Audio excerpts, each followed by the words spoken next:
break, we reported a story that our correspondent Umaru Kirawa brought us regarding Nigerians that have been displaced on borders and have become refugees. We now go back to that report where one of the Nigerian refugees in border towns, Dawa Ibrahim, joins us now for the story.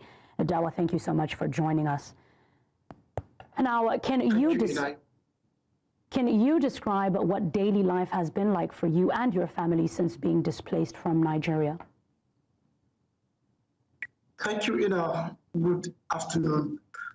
Sadly, Nigerian refugees have been here for more than 11 years. We were displaced by unimaginable conflict that happened to our community. Everyone knows, even our emir was killed during this Boko Haram crisis when it started. We were displaced since 2014. Our people are camped here in Kirawa, in the northeast region of Cameroon. And I can tell you, if I want to express and to tell you how our people are feeling, I may not even actually say it all because I will break down into tears because it's unimaginable. And I tell you, a daily life here is uncalled for. Humans, they should not go through this kind of tragedy. But I can tell you, children are out of school, people are hungry, people cannot further their education, people cannot travel. And just to cut the story short, all the 30 human right, the human right that is under the subscription of the United Nations has all been violated. The education is poor, the freedom of movement is poor, the right to go to school, you cannot afford to go to school. The right to health, where you can go to hospital, you cannot afford. Everything is payable. And now we are the juncture of either you volunteer to be repatriated back to Nigeria, or you face the daily trauma here in Cameroon at the middle of our camp. But I think the United Nations High Commission of Refugee should look into this very carefully, that we are Nigerians, and Nigeria is one of the strongest members of the United Nations in Africa, and Nigerians have participated at all levels, serving in the United Nations. We have been neglected for so long, and then the federal government does not even say anything about us. The senator of the Federal Republic of Nigeria is left with, with being blamed, the governor of the state, but they tried to come, they came down to the camp, and they saw with their eye the situation people are going through. But the truth of the matter is that the world is not supporting us. Because if we are supported, the Chibok girls were abducted on the same year when our people were displaced. Nobody was talking about us. Nobody was saying anything about us. We go on with our suffering, and people are staying in peril. People are suffering. I think the governor and the senator, they can tell more about this because they were recently here. And the only thing they can advise is for people to be repatriated voluntarily.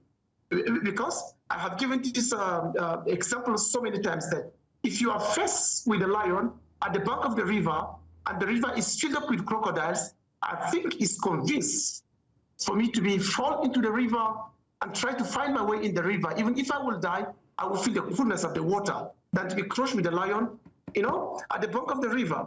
Because the Cameroon government is not doing anything. The United Nations High Commission of Refugees are telling us that the funds have been reduced and they cannot support us anymore in education, and people pay for the school fees and people pay for their health.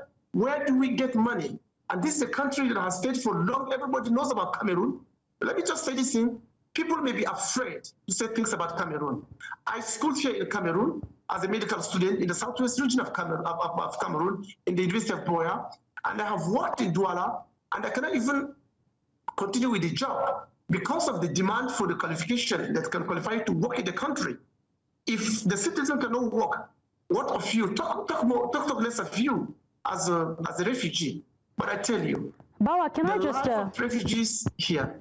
If you'll allow me to interject, there's something that you just said in your statement that I just want to give me some light on. You mentioned in your statement right now that there is an option for you to stay there or be repatriated back into Nigeria. Now, can you take me through, I don't know if you do know, some of those that have been repatriated back into Nigeria, is support given when you do come back to Nigeria, or you are back in Nigeria and then you begin to make a life for yourself? Ina, thank you for this question. We are refugees here in Cameroon and we are from Nigeria. I told you Nigeria is one of the strongest African nations, which is a member of the United Nations, that its citizens have served in high capacity at the United Nations organization. But I tell you, the first human right, which says all humans are born free and equal in dignity and right. But I tell you, all these rights have been violated. We are in a country that is facing a lot of tragedy. Repatriation now come into play in this way.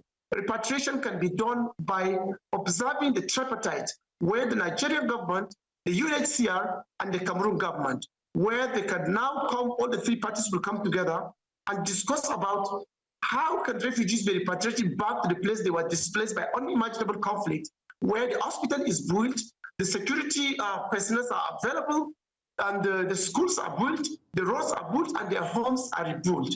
But I tell you, we are still looking at these options and looking at all these procedures. If these procedures have been successfully exhausted, or if have been successfully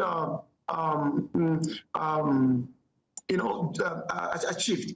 Because about repatriation, the tripartite procedure of the non-refoulement and refoulement must be involved. Bara, thank you so much for your insights and your time on this matter. Wishing you all the best.